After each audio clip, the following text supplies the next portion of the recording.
let some people sign in. It looks What are you seeing yield-wise, Tom? I'm sorry? What are you seeing yield-wise? How are you guys seeing? Are you happy with the set? Yeah, I'm pretty happy. I mean, nothing quite like last year. Last year for us, and maybe for everyone, historically low yields. But for the most part, we're seeing clusters, right now that are 40 to 50 grams. And so looking to be, 80 to 100 at harvest. So kind of an amazing, lovely little size. And we're seeing sort of a natural set right now of about two tons in some of the lighter areas to just over 3. So we kind of have what we need for the vintage. Yeah, There's not going to be a lot of thinning probably, sort of set really what we want for the year, with, relatively small clusters and relatively loose rather. It looks like we're getting ready to have another hot snap too. Is that something that you guys are thinking about? Yeah, we so we're about 90% dry farmed, and we've been out doing quite a bit of hand watering, even in some of the older vines, but we've been planting quite a bit since 2014. And so all of those young vines, they've been struggling over the last 3-4 vintages with how dry it's been. But the heat, we are, doing a little bit less leaf pulling, almost none in most of the vineyards, whereas normally, we're pulling about half the leaves out of the fruiting zone on the east and the north sides. We're not doing really any of that this year. And again, just trying to stay ahead of these heat spells with a little bit of water before, a gallon or so per plant before the heat spell, and a gallon or so per plant, after the heat spell. Interesting. We might be able to come back around to this, guys, at the end of the conversation, but very interesting. And I think Miss Julia, do you want to kick us off on the? I do. Yeah, I welcome folks. If you're tuning in with us, please let us know where you're tuning in from in the chat. We love to see all these people from all over the place. And welcome to Preview Week for Willamette, the Pinot Noir auction. The 2019 Willamette Valley wines featured in this tasting series are exclusive small lot bottlings for our wine trade auction. If you don't know about the auction and you'd like to learn more about how to purchase these wines, contact Emily at the WVWA, and I dropped her email address in the chat. Oops, went one too fast. I'd like to take a moment to thank our sponsors for all of their ongoing support. Having some slide issues. And a very special thank you to our Imperial sponsor, Wengel. And now I'd like to introduce our panelists. Representing lot number 26, Shane Moore of Zena Crown. Representing lot number 28, Tim Jones of the Four Graces. Representing lot number 31, Tom Gerrie of Cristom. Representing lot number 32, Matt Wengel of Lemelson. And now I'll kick it off to our host, Jessica Endsworth of Northwest Wine Company. Hey everybody, I think some of you guys have been tuning in all day. We're super happy to have you. This is their matinee, our final event of day 2 of Preview Week, with 4 incredibly talented winemakers with us today. We are so excited to be here again, and we've got a little more time to kind of expand a little bit, these 4 wineries. We're going to start off kind of in lot order, starting off with our friend Shane Moore. Again, you're the first one to kick off, Shane. We're going to talk a little bit. I'm going to ask you guys all kind of the same question in order, which is tell us a little bit about your background and about your winery and kind of the foundations of your winery. Then we'll dive into a little bit of some questions about your experience for 2019, and then we'll dive into the actual lots. So Shane, if you would kick us off, is lot number 26, Zena Crown Vineyards, The Beat Goes On, which I think seems to have some pretty substantial foundations in this past the 2020 year that we all just experienced. Would you tell us a little bit about about you and your winery? Yep. So Shane Moore here, winemaker, Grand Moraine, Zena Crown. Zena Crown is a brand that we focus exclusively on said vineyard, the Zena Crown Vineyard, right next door to my awesome neighbor, Tom, who's right over the hill. And I call it the pocket of rad, partly because, it's pretty rad there and we have rad neighbors. So right below Bethel Heights, and Walter Scott's next door, and Zenith is next door, and then Tom's just over the hill. There's a new soda planting right next door too. So I don't know if people seem to know that that's a pretty great place to grow grapes. But been making the wine there since 2013. We're mostly Pinot. We've got 7, I think, whole acres of Chardonnay and 3 acres of Pinot Blanc planted there. And but the Chardonnay is pretty young. I haven't put out a Chardonnay from there yet. And been doing it since 2013. And yeah, that's what's going on. That's fantastic. And how big is Zena Crown Vineyard is in terms of acreage? The vineyard now is 120-ish acres planted. Ken would, tell me it was like 122, but I can't remember exactly. And whenever Jackson Family Wines, Barbara Banke purchased it in 2013, it was 80 acres planted on the east and the west side. And since then, we did some work and planted out the middle section, which is a really beautiful bowl. And that was an additional 40 acres. Put some really cool clones in there. Just starting to work with those because they're still, kind of young vines. And same, Tom, we were talking about some young vines earlier, and they're just starting to get into their own. We do have irrigation there, so that's nice on warmer years like this. But that's where we're planting some Chardonnay as well. So looking forward to that in the future. Thank you, Shane. So we're going to move over to the Four Graces to Tim Jones. This is lot number 28. Tim, would you tell us a little bit about your background and your winery? Sure. So I'm Tim Jones, the winemaker for the Four Graces. I've been making wine with the Four Graces since 2018, but I've been making wine in Washington and California since this is going to be my 15th harvest. The wine that we're pouring today is from Doe Ridge Vineyard, which is one of our estate vineyards at the Four Graces. From Yamhill, Carlton. We also have vineyards in Dundee. We're known for our tasting rooms there, and also a new vineyard in the Van Duzer corridor, which I'm excited about. Doe Ridge Vineyard is known for kind of that blue fruit and structured Pinot Noir, but we have a tiny bit of Chardonnay, which I'm excited is going to be coming along. We were talking about the heat earlier, and I was up there, and I was a little worried about your young vines there in Doe Ridge, but it's doing okay. It's a survivor. That's what I can do about this lot. And Tim, tell us about the name of the winery and kind of the ownership of it now, just so we can give people a little bit of background on the Four Graces. Yeah, so the Four Graces is owned by Foley Family Wines, and the Four Graces is named after the 4 daughters of the founders. Perfect.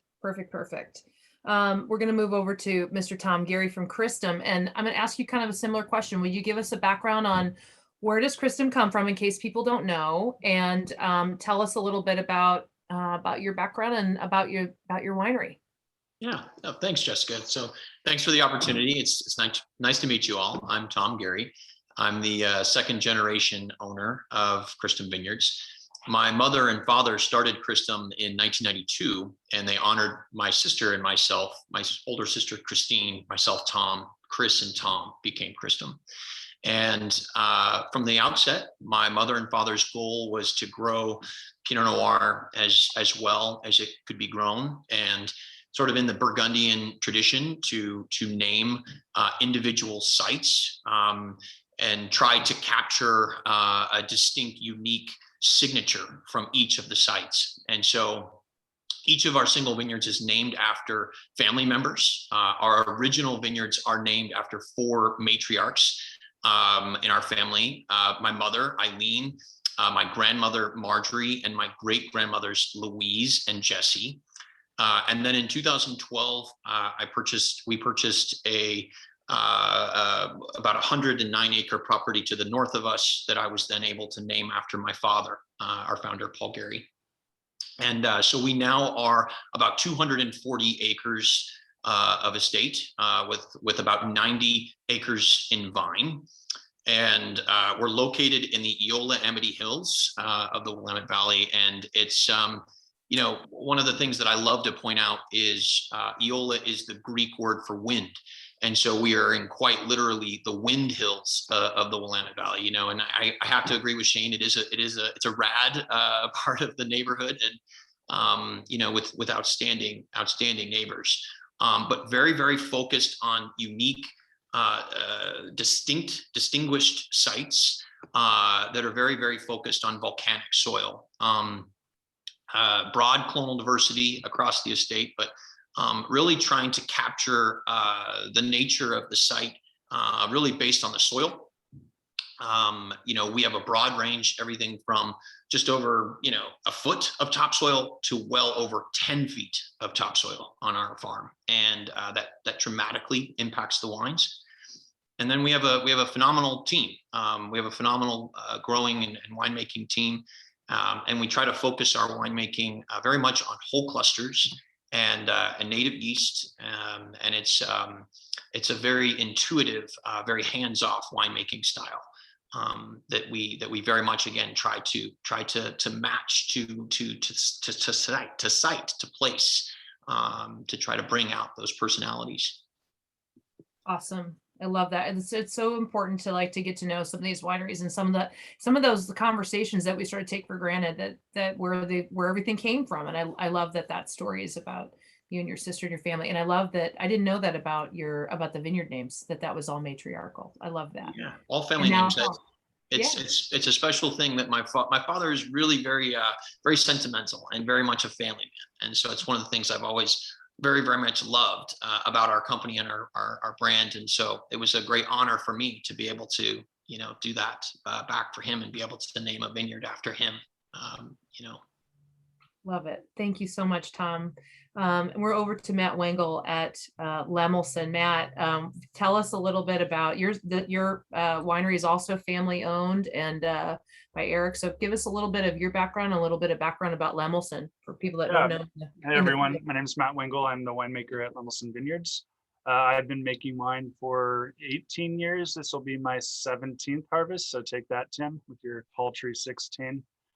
I started working at Lemelson in 2015. Most of my experience was in Napa, Sonoma. So I've been up here for several years now. Absolutely love it. Eric Lemelson started Lemelson Vineyards in 1995. He is an environmental attorney. He went to Reed College. He is also a global energy policy activist, a big proponent of fighting global climate change. One of the most interesting guys you could ever meet. He's been planting the vineyards organically since day one, before it was cool and a marketing tool. Really cool guy. We now have 6 estate vineyards, and the vineyards we purchased, Eric named after the original landowners, whether they're doing hazelnuts or cattle or whatever. So we have, Meyer Vineyard was the Meyer family, et cetera, Sturmer Vineyard. So he gave a nice little homage to the original landowners. He built this beautiful 4-tier gravity flow winemaking facility in 1999, and it's probably one of the most impressive wineries I've ever had the pleasure of visiting, much less working at. We produce about 10,000, 15,000 cases across the 6 estate vineyards we have, mostly Pinot Noir, but quite a bit of Chardonnay, Pinot Gris, and a really awesome Rosé and some Riesling. Our stylistically, our wines are very natural as well, very similar to kind of what Tom was saying. We don't inoculate. We do extended maceration with our wines, going for more mouthfeel, coupling that with double the amount of normal time in barrel, going like 17 months in barrel. And then all of our wines are unfiltered, and uninoculated, unfined, and unfiltered. Awesome, guys. I think we've heard a few things today about the 2019 vintage, and a lot of similarity that seems to run through that. I'm going to pose this question to you in a little bit different way than I have in the previous panels, but which is coming off of 2018, which I think is in the market and a lot of people have tried, and 2019s are now, kind of now getting into the market. How would you describe 2018 versus what we're showing in 2019? And addendum, is there another vintage that you would compare? We haven't seen a vintage like 2019 in some time. So what is another vintage that you think is reminiscent of it? Let's start off with Tim, please. Sure. So I'm just thinking, so 2018 was easy. And for a winemaker, that's really nice because you have this open window, this long window to make a pick decision.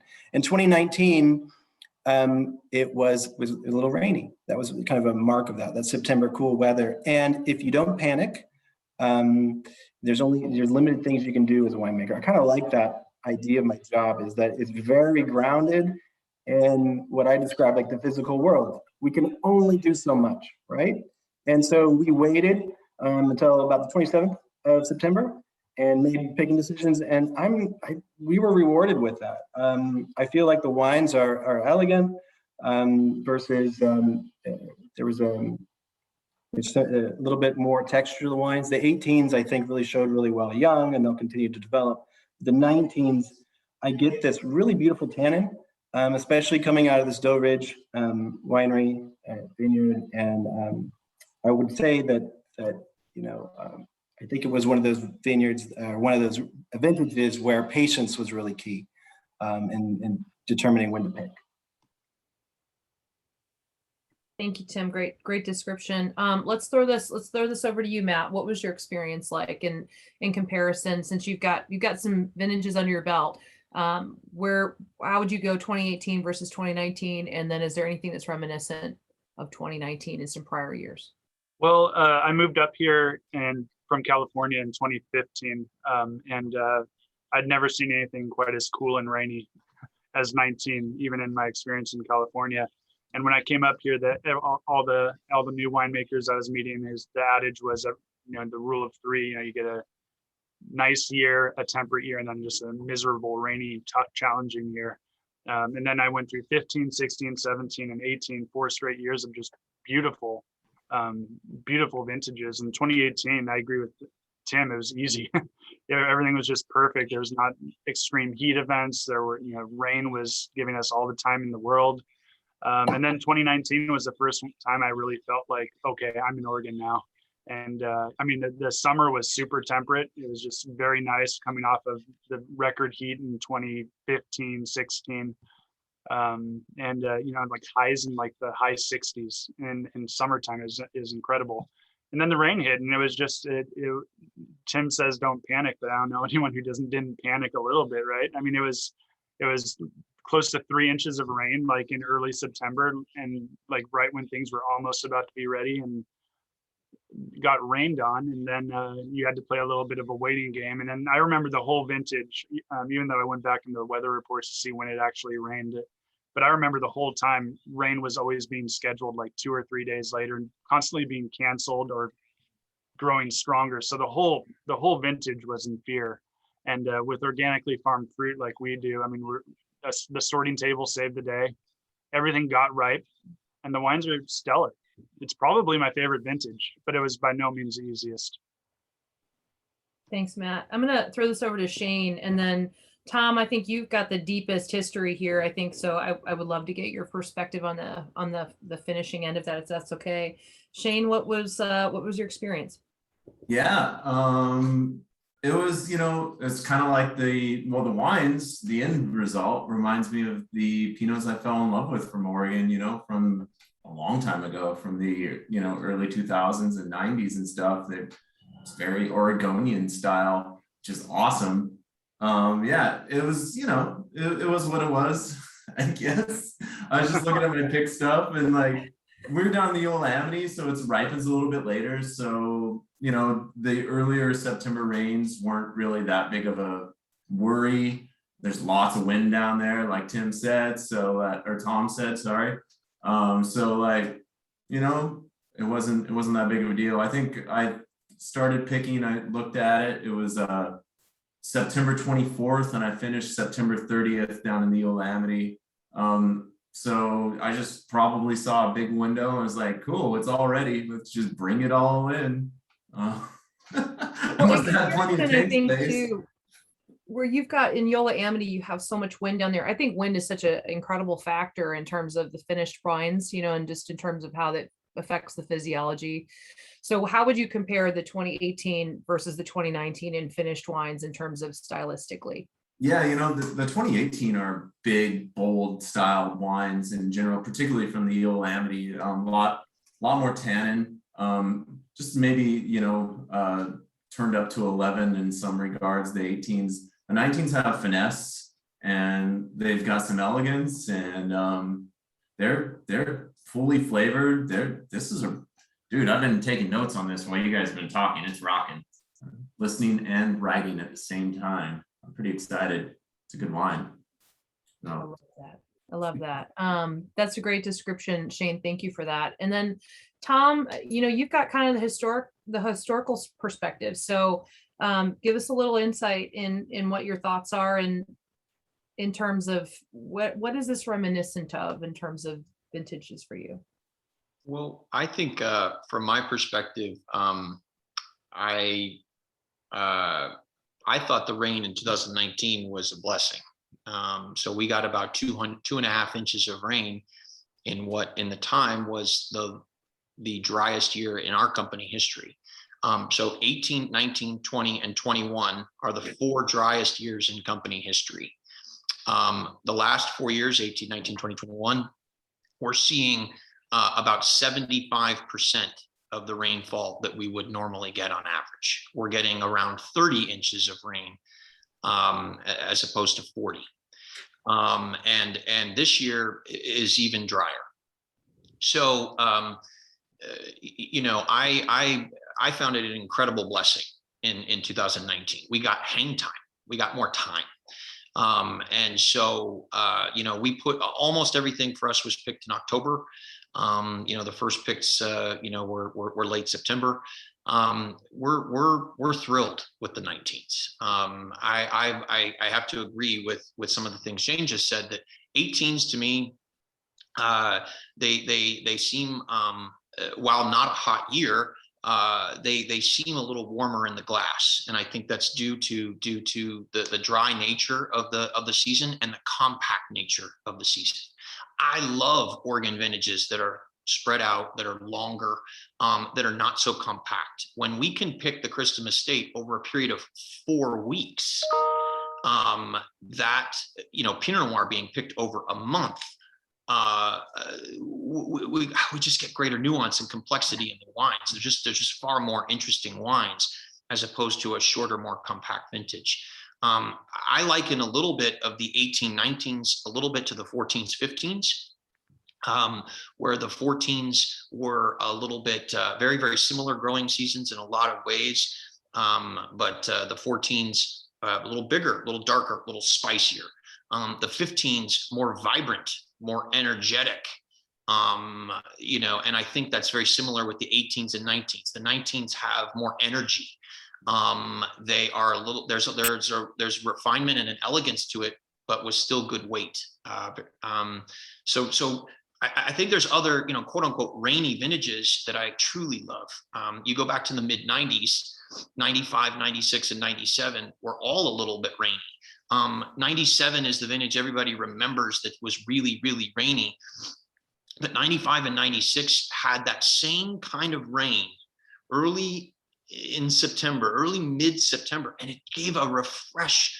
It freshens everything up, especially in these very, very shallow, rocky volcanic soils that we have, where things can tend to stress much, much earlier. So to gain that hang time, I think is phenomenal. I also point to the 07 vintage, which is one of my all-time favorite vintages in Oregon. But again, a challenging one in that it was rainy. But I think again, you gain a tremendous amount of hang time. So you have complexity, you have nuance, you have great phenolic development, you have moderate alcohol, you have ripping acidity. These wines they're not only bright and jumping out of the glass now, they're built to age. So I think what I love about the 19s as opposed to the 18s is, we saw the acids dropping out in the 18s more rapidly, whereas the 19s, they were able to retain more of that acidity. And so I really think that shows in the glass. It's really lent to a very, very persistent finish. So I'm in love with the 19 vintage. I'm thrilled with it. I think that seems to be across the board, and it's really kind of a return to classic Willamette Valley. And at the same time, I think they have this, they hold our attention through their tension, and I think that that's something that we have: good opulent fruit and incredible amount of phenolic development, and complexity in the glass. So I'm excited to have everybody who has requested samples, thank you for doing that, and who's going to show up next week in person. I think it'll be exciting to taste these wines. Let's dive into your specific lots, and we're going to go back to doing this in order just so that people can follow along. Shane, you've been on twice today, so tell us about, I love it. So tell us about the Zena Crown Vineyard. The beat goes on, and I think tell us about the name of that and what you did with the wine to make it special, and give us a little description too about how it tastes and how it smells, and let's paint the picture, if you will. Yeah. So yeah, I wanted to call it the Zena Crown. I like to play around with kind of names that are reflective of culture for all of our wines, for the wines that we put commercially, and as well as the Willamette Valley auction. I mean, my personal favorite was ampersand, ampersand, and ampersand, last year's name. I still can't get over myself with that one. But the beat goes on. It was, it was a reference. It's reference to this idea of during the pandemic. It's like the world felt like it was melting around us back in March and April of 2020. And, one of the coolest parts of our job was we were essential workers, I guess. That's what we were told anyway. And you show up every day and the music's rocking in the cellar. And it's just like, I was listening to a lot of Talking Heads back then. I'm kind of always, but I particularly remember Talking Heads at that point. And yeah, it's just like, yeah, man, the beat's just going on. These wines don't care. Nothing really cares. The vineyards don't care. The wines don't care. And, just life continued. So the beat goes on, man. That's the idea behind the name. Yeah, the wine itself, I was just looking at some of the numbers, just to kind of reiterate, like how I guess, interesting and classic these wines are. The alcohol on the auction lot's 13.4, and we got a pH of 3.49 and a TA of 5.9. So really low pH, not a lot of acid though, and very moderate alcohol with a great ripeness. Some of my flavor notes and aromatically, I'm saying dark, rich blackberry and crushed rose petals, lavender, and then it's rich and opulent up front, all the way through that mid palate with some anise and cranberry flavors, and this sort of like really nervous and electric side of the palate. That's really kind of one of the more fun parts, I think, of this wine. And then finishing with like some cola, some cocoa, and green tea. So that's what I just wrote down in the last 2 minutes anyway. So it's good. It's good. Guys, that's Zena Crown, lot number 26. The beat goes on. That's a 5K slot from Mr. Shane Moore. Yeah. Let's see. We're going to go to lot number 28, the Four Graces, Tim Jones, Grace and Harmony. This is a 10K slot. Tim, tell us about the name of your wine and how you made it and what it tastes like. Certainly. So kind of echoing what Tom and Shane and Matt have talked about, the 2019 vintage. These are the Pinots that we fell in love with. This is why we got into winemaking. And the 19 vintage really reveals, like, it was tough, it was challenging, right? But you are so rewarded when you're tasting these tanks and you're tasting these barrels, and we're tasting these wines during COVID, right? We're, like Shane said, we were essential workers, but we weren't out selling wine. We were just hanging out with our wine barrels in the cellar a lot. And so tasting these wines, we were rewarded. I was really happy with the structure, the finesse, the elegance in here. And this particular vineyard, on warmer years, it can get a little overblown, but on a cooler vintage, it really brings out a spice character that I really dig. I come from a forestry family, so I always think about the woods and there's earthiness, and there's a cedar characteristic, which I find in this wine, which I really dig, and it only comes out in vintages like this. Grace and Harmony is the name of this, so that's going to play on the name Four Graces. But Harmony is really kind of what our goal is. That balance of the wine is what we're striving for as winemakers. But again, I think we're going to all kind of describe this, but through the rain and through the season, we were rewarded with some really beautiful wines that are going to age. I mean, these are young, but these are going to age really well. And so I'm excited to see how these wines develop over time. Give us a little insight in the fruit profile as well. Like how, what's the fruit, give us the nose, the middle palate, the finish on that. I mean, I think you did a great job of doing some descriptors, but I want to add that oomph. I want to really paint this picture for the folks that are tuning in. Yeah, so it continues to develop in the glass. So this was bottled not that long ago, but it's going to continue to develop in the glass. I get that classic blue fruit characteristic of Yamhill Carlton, which is it's kind of known for. It also is intensely structured, which it's also compared to some of our fruit that we get from Dundee, which is a little elegant. This has got some stuffing in it. It's also finishes with quite a bit of spice. Black tea is a characteristic I would describe in this wine. That really comes out, and there's a little bit of that earthiness. Can I talk about food pairings? Are you guys ready? I think about lamb for this. I'm thinking about like game. I'm thinking duck is awesome with these kind of wines. So it's not a really hot wine either. So I think it's going to be it's going to pair well with food, and it's not going to blow it out of the way. And it's got great acidity too. It's really refreshing. Awesome. Thanks, Tim. I appreciate you expanding on that. That brings it home for us. So that's lot number 28 from Four Graces, Grace and Harmony. This is a 10 case Pinot Noir lot. We're going to go next to lot number 31, Cristom, Southside Cuvée, 5 case lot from Mr. Tom Gerrie from Eola Amity Hills. Yeah. So thanks. I'm again, it's difficult to contain my excitement for the 19s. This is a 4-barrel blend that is a barrel from Eileen Vineyard here at the estate, Louise, Jesse, and Paul. So 1 barrel from 4 of our 5 estate vineyards. And it's we called it the South Side because we try to choose some of our very, very favorite barrels for the blend. And it was sort of coincidental that the southernmost block of each of those 4 vineyards happened to produce our favorite wine. And so, we went with Southside because that's not always the case, but it just happened to be. It's predominantly Pommard. Pommard is, we have quite a bit of clonal diversity at Cristom, but Pommard is one of the few clones that we have in every single vineyard here on the estate.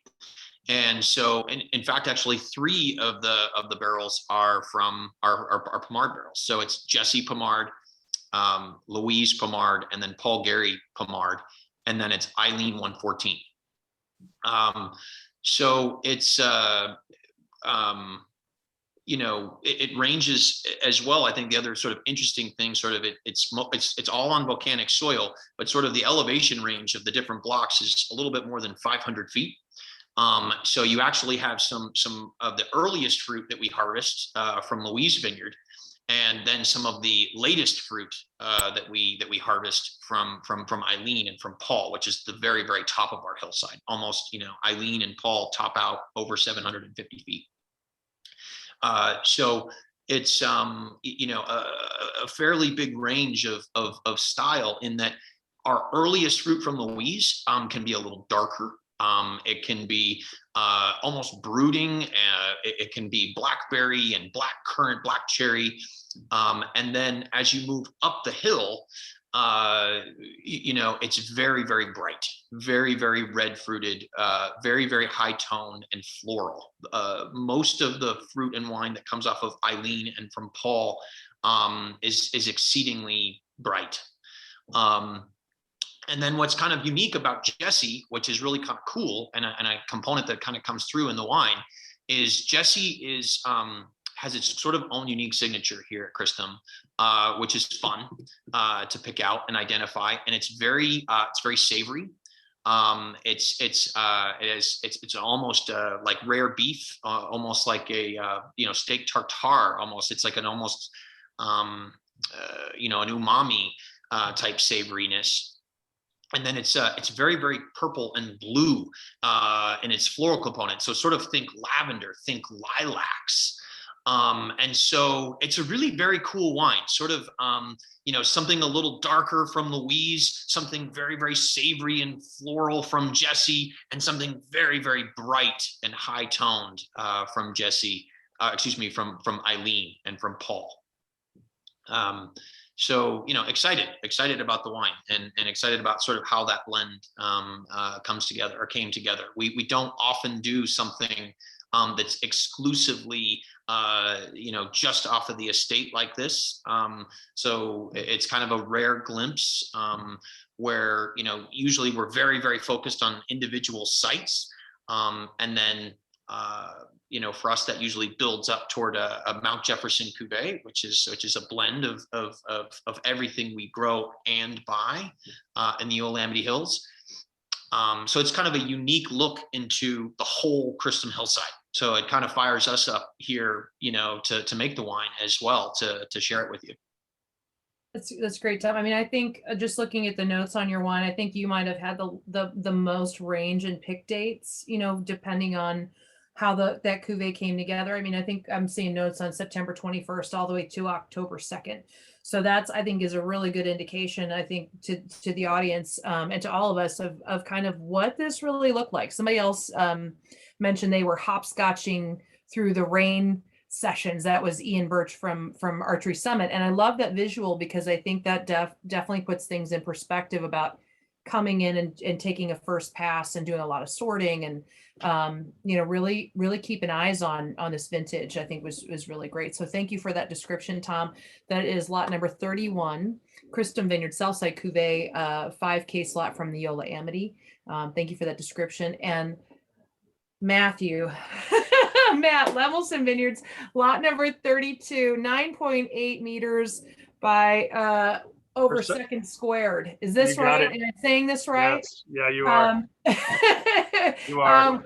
Will you please enlighten us to the name of your name of your lot and your philosophy behind it and what it tastes like? Yeah. So 9.8 meters per second squared is the name of our wine. It is also Earth's acceleration to gravity. It's a geeky reference, one that I think people might remember from high school. Basically, if you drop an item on Earth's surface with no resistance, it increases by speed by 9.8 meters per second each second.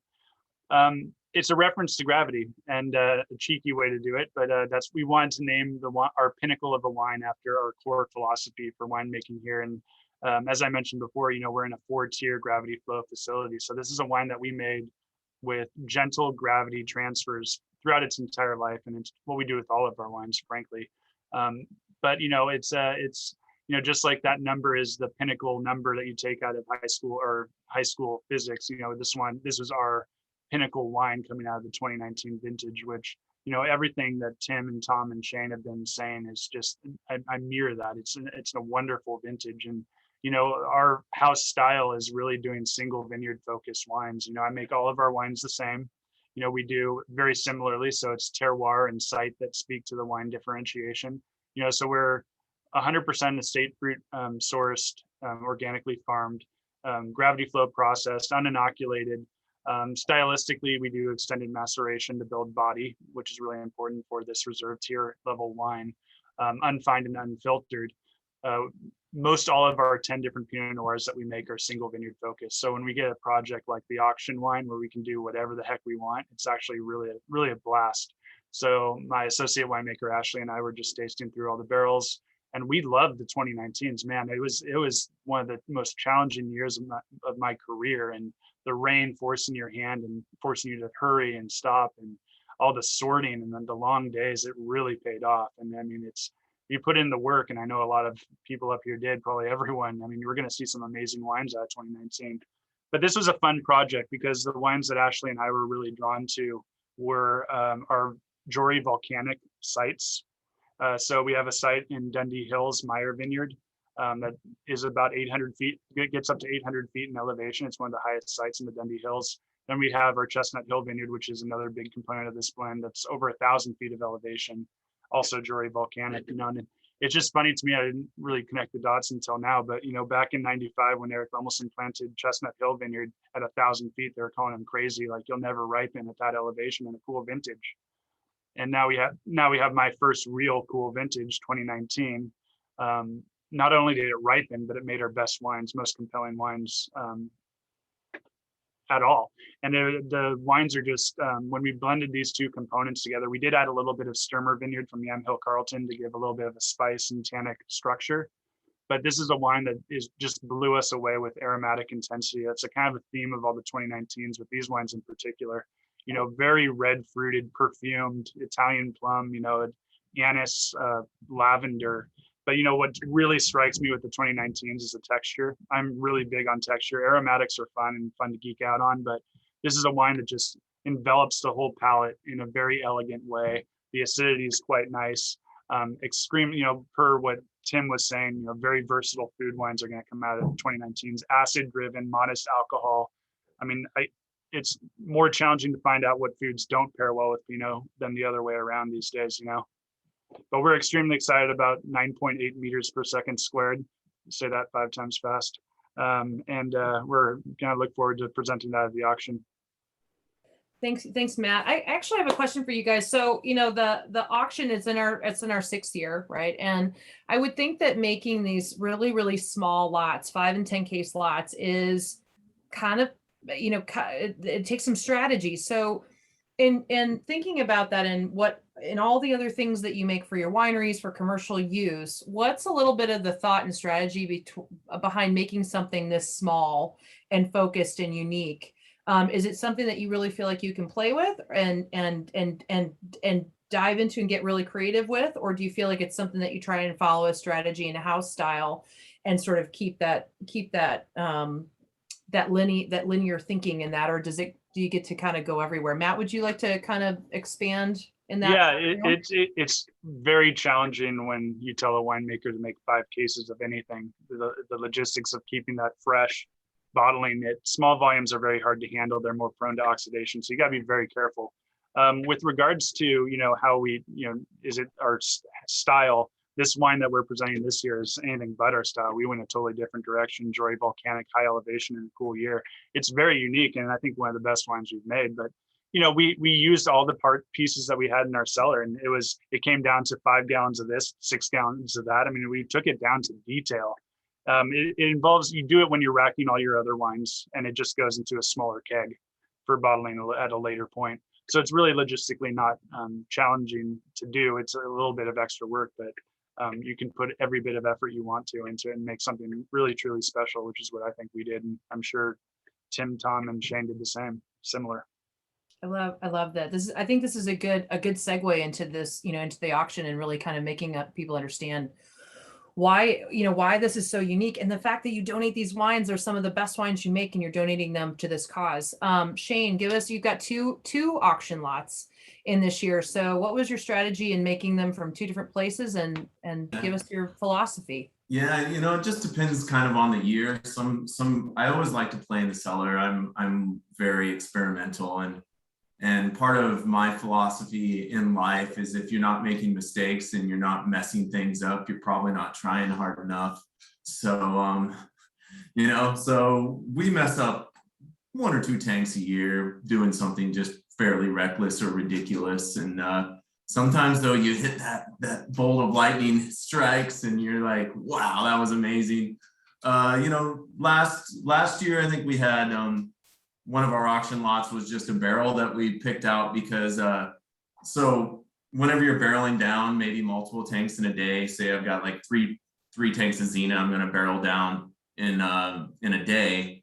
I'll tell my cellar hands, barrel it all down, and then you're going to have maybe like 10 gallons left. Well, a barrel 60 gallons. So put that last 10 gallons in one barrel and then move on to your next lot and just top it up, right? And so you always get kind of one barrel that's a magic blend.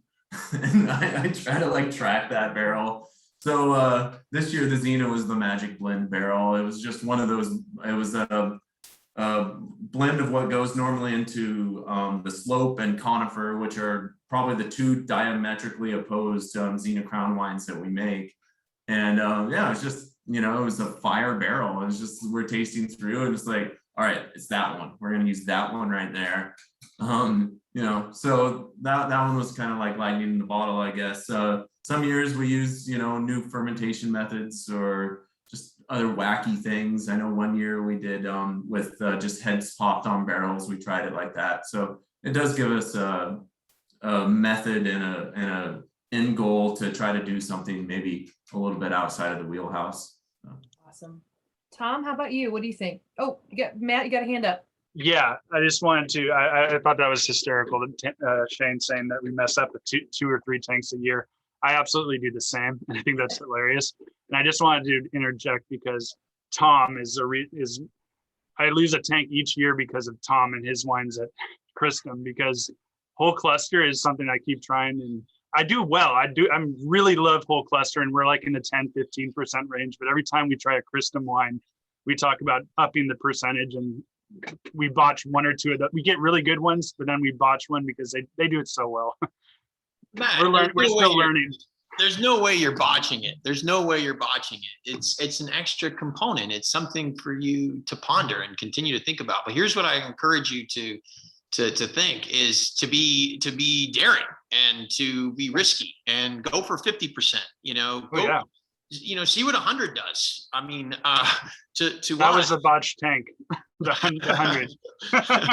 I mean, to us, we often are in love with 100% whole bunch here, but then we think to ourselves, how many other people are going to really enjoy this? I mean, it's it can be a bit much, even for us, but yeah, keep trying, because I refuse to believe that you're botching anything. Well, when we did it, and we did 100% in 2015, and it's not botching it because it's always going to be a blending component. You're right, but it took 100% whole cluster took like 5 years in bottle before you could even touch it, and that was beautiful. Just tannic, no doubt. But yeah, we should talk offline about that sometime, Matt. I'd love to talk whole bunch with you. Sounds great. With us at Cristom, when we make wines like this, a smaller lot that it's an opportunity for us to try to do something outside of what we normally do, and it gives us an opportunity to try to provide something that we don't commercially normally make, and to give somebody an opportunity into a glimpse of something that they wouldn't be able to commercially buy. So like for us, like that's why this was kind of a fun, example to sort of pull together 4 different barrels, from across the estate, and to play around with different blends and how, for us, again, we're so often focused on, the individuality of blocks and the individuality of site and vineyard, that, this was a really fun opportunity to see, well, how is it with you have a little more tannin from Louise and a little bit, more acid from Eileen, and, how do these things blend? So it's fun for us as well. It's fun to be sitting around the table, putting together, prospective blends. But I think, it's to try to, provide something that you wouldn't be able to normally buy. And so sometimes we also, for wines like this, we may try to highlight some purchased fruit. We have a number of vineyard contracts, so we buy from 17 different vineyard sites, all over, mostly in the Old Amity Hills. But it's often, an opportunity to maybe highlight some of those that don't often maybe get as much recognition, where maybe sometimes those vineyards, go into like our larger blend, like Mount Jefferson Cuvée. So in the past with some of these blends, we've highlighted some purchase fruit as well. But again, this is fun for us. This is fun for us to sit around the blending table. I love these opportunities. So it's fun to put something in front of you guys. That's awesome. How about you, Tim? What's your auction blend experience like? What kind of headspace does it occupy for you? Actually, having listened to everybody talk about it, I agree with Matt that small lot winemaking is challenging, but it's a blast. I did some 100% whole cluster in 2019, and it I don't want to say botched is the right word. I mean, it was unique and maybe like a certain narrow group of people are going to appreciate it. But I would appreciate it, Tim. there we go. You know what? So here's the sad thing is that I didn't keep it. It was also during quarantine, right? I'm like the only one. We got assistant too, and we're tasting these barrels. And there's so many like unique little barrels, and you're tasting them, and you're like, oh, I wish I could share it, right? And then you have this emotional attachment, and when you're making blends, that you're saying, okay, there it goes, and whatever unique characteristics are going to add to the whole group. But wow, I just whited out, didn't I? Let me come closer. There we go. Now you get to see me. So let me just fix this. When you have a small lot like this, it's an opportunity to take something that's unique, like a unique barrel, and to be able to share it. And that's what I really love doing in that way, rather than blending it and using it as a component, but you're able to capture something. It also gives me a rationale for doing something weird, right? So like when you have a tank and you're like, I'm going to do something, I'm going to do 100% whole cluster, and maybe it'll make the auction wine, right? Maybe it's going to go south, but it's an opportunity to like justify that risk. And then you've only got, I've only been making wine for 15 years. So I don't know how many years I've got alive. I hope a lot more, but you got to do something new every year, right? You got to be able to push that yourself, given the challenges of the vintage.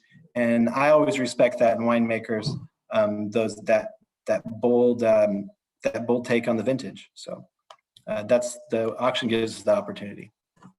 I love that. You guys, this has been a great banter. I love that. And we haven't had that yet in our previous session. So I love that banter. Give us a little idea of you put these wines together in the middle of a pandemic, in the middle of a very different time that's than you've had before. What was that experience like for you? What was that experience like for you this year to operate in this kind of reduced capacity? Who would like to, you guys go for it. Who would like to start? Shane, go for it, man. I can say that I didn't have to travel for sales, and that was really awesome. I can probably speak for all of us on all the panels and saying that, very few winemakers like get into it because they love traveling and selling their wine. That's generally not what we love to do. It is fun. It is super fun sometimes, especially getting to go to, Michelin restaurants and really talking about it. But man, taking a year off, that was so awesome. And just like, I've got a 4-year-old at home, and being able to spend that year, and it was a pretty special year,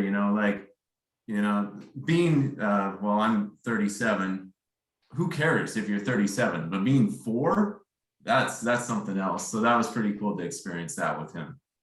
So that was awesome. I love that. I love it. Tim, how about you?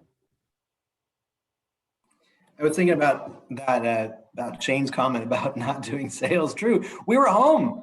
We did what everybody else did, except that we would go to work and we do these Zoom tastings and stuff like that. But it really was a chance to see, to spend a lot more time at the winery, which was nice. And to do those, like, there's these projects that winery has that's like, oh man, I wish I had time to just do these little house cleaning things, or if I had an empty barrel room or something like that, I could do it. And it was an opportunity to get done like a lot of projects, which means that we are going to be so ready.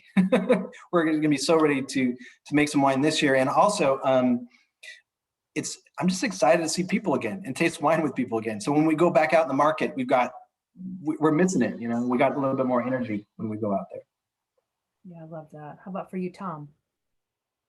Yeah, thanks. I think maybe like some or many, we became a little bit more insular, where I think what I missed the most was, the tasting groups that I'm a part of, and that our team is also a part of. And so,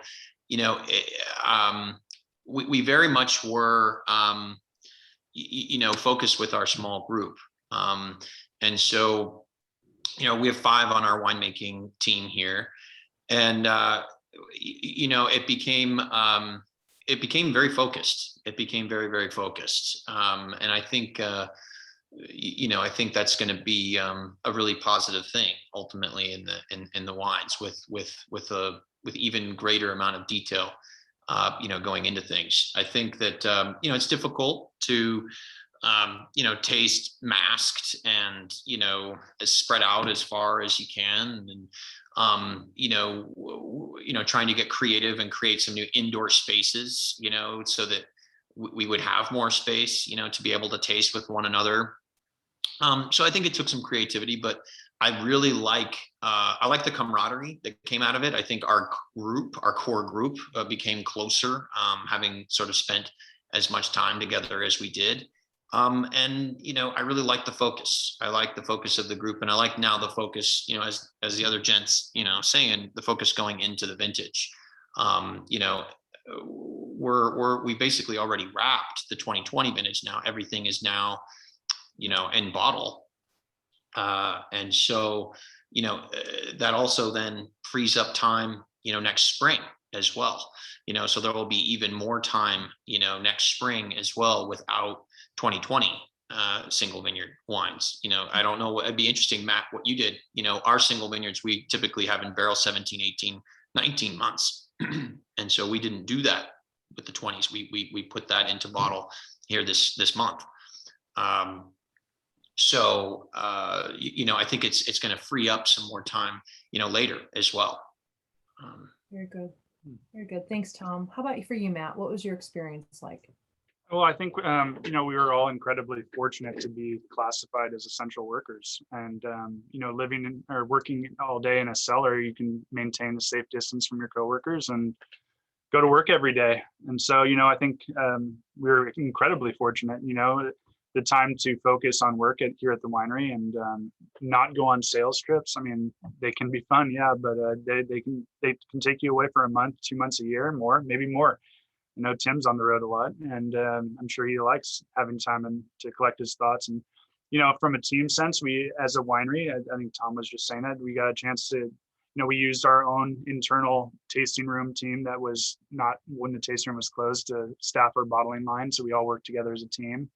But yeah, it's been lonely not being able to get out and share, and it's been lonely not having events like this that we do so often, like Oregon Pinot Camp and all these other things that the community does. And so I'm ready to get back into it, frankly, but I have enjoyed the time of relative reprieve, focus, and just being ready for 2021, which is looking fantastic. And we're all ready for a good vintage.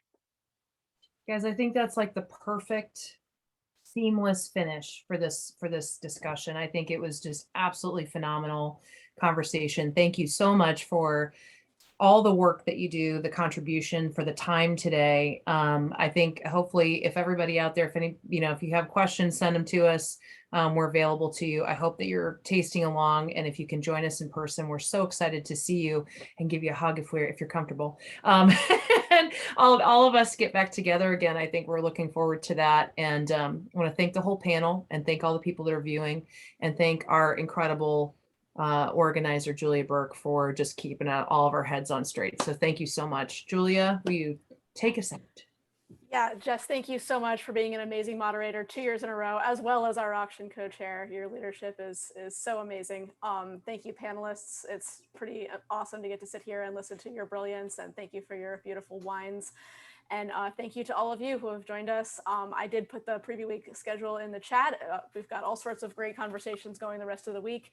And those of you who are tuning in with us virtually or joining us live on the 5th, we will see you at auction. Thank you, everybody.